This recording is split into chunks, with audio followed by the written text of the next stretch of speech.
آپ سب نے 1912 میں ڈوبنے والی مشہور بحری جہاز ٹائٹینک کے بارے میں تو ضرور سنا ہوگا، لیکن کیا آپ نے کبھی سوچا کہ ٹائٹینک ابدوز کیوں بنائی گئی؟ آج کی ویڈیو میں ہم جانیں گے کہ یہ ابدوز کس مقصد کے لیے بنائی گئی اور اس کے ساتھ کیا ہوا۔ تو دوستو، ویڈیو کو آخر تک دیکھیں، اور اگر آپ کو ایسی معلوماتی ویڈیو پسند ہیں تو ہمارے چینل کو سبسکرائب کرنا نہ بھولیں۔ تو واس ٹی وی میں ایک بار پھر سے خوش آمدید۔ السلام علیکم دوستو۔ 1985 میں جب پہلی بار ٹائٹینک کے ملبے کو سمندر کی تہہ میں دریافت کیا گیا تو یہ دنیا کے لیے ایک حیرت انگیز دریافت تھی، لیکن اس کے بعد کئی دہائیوں تک ماہرین اس ملبے کے قریب سے جائزہ نہیں لے سکے۔ ٹائٹینک سب مرین ٹائٹینک کے مرکزی سفر میں وہ لوگ شامل تھے جو اوشن گیٹ کے ایکسپلوریشن کے ذریعے ٹائٹینک کے ملبے کو دیکھنے کے مشن پر گئے تھے۔ یہ حادثہ 2023 میں پیش آیا اور سب مرین کے حادثے کے باعث تمام افراد جان بحق ہو گئے۔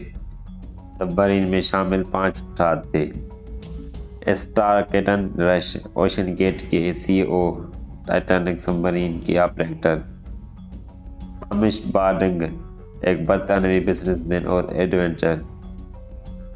تیسرا شہزادہ داؤد، ایک پاکستانی اور برطانوی بزنس مین۔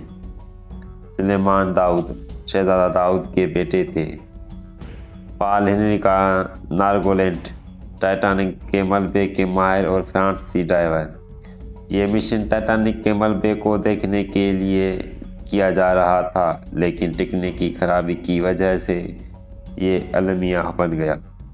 اس مقصد کے لیے 2018 میں اوشن گیٹ نامی ایک نجی کمپنی نے ٹائٹینک ابدوز بنائی۔ یہ ایک جدید ابدوز تھی جو گہرے سمندر کی تحقیق کے لیے خاص طور پر ڈیزائن کی گئی، لیکن بدقسمتی سے 2023 میں ایک حادثہ کے دوران یہ ابدوز لاپتہ ہو گئی۔ بعد میں معلوم ہوا کہ ابدوز میں تکنیکی خرابی کی وجہ سے المناک حادثہ پیش آیا۔ کچھ تحقیق میں یہ بتایا گیا کہ کمپریشن یعنی دباؤ کی شدت کی وجہ سے تباہ ہو گئی۔ یہ واقعہ ہمیں یاد دلاتا ہے کہ قدرت کی گہرائیوں میں تحقیق جتنی دلچسپ ہے اتنی ہی خطرناک بھی ہو سکتی ہے۔ گہرے سمندر میں دباؤ انتہائی زیادہ ہوتا ہے، اور یہ ابدوز 4000 میٹر گہرائی کے لیے بنی تو تھی، لیکن اس کے ڈیزائن میں کچھ خامیاں تھیں۔ ٹائٹینک ابدوز کا مقصد تھا ٹائٹینک کے ملبے تک پہنچنا اور وہاں کی تفصیلات کو جدید ٹیکنالوجی کے ذریعے محفوظ کرنا۔ یہ ابدوز خاص طور پر 4000 میٹر کی گہرائی تک جانے کے لیے بنائی گئی تھی، جہاں ٹائٹینک کا ملبہ موجود ہے۔ اس ابدوز کے ذریعے سائنسدان سمندری زندگی، ملبے کی حالت اور ٹائٹینک کی تاریخی آثار کا مشاہدہ کرتے تھے۔ اس کا ایک اور مقصد یہ بھی تھا کہ لوگوں کو گہرے سمندر میں جا کر ٹائٹینک دیکھنے کا موقع دیا گیا۔